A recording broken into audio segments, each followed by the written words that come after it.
Tumekatazwa kufanya kazi yoyote na biashara yoyote wakati khatibu anapanda juu ya mimbar siku ya Ijumaa,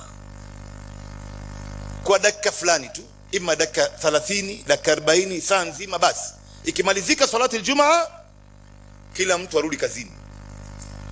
Mwenyezi Mungu anasema, ya ayyuhalladhina amanu idha nudiya lis-salati min yawmil jum'a fas'au ila dhikrillahi wa dharul bay' dhalikum khairul lakum in kuntum ta'lamun.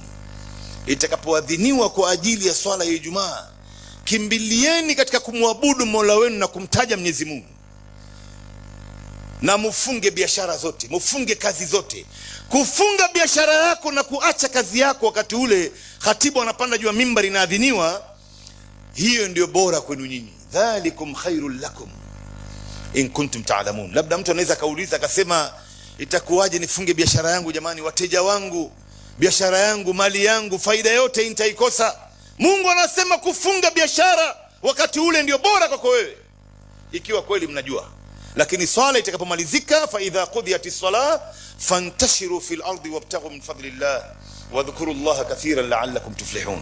Swala ikimalizika, tawanyikeni katika ardhi, maana yake rudini katika makazi yenu.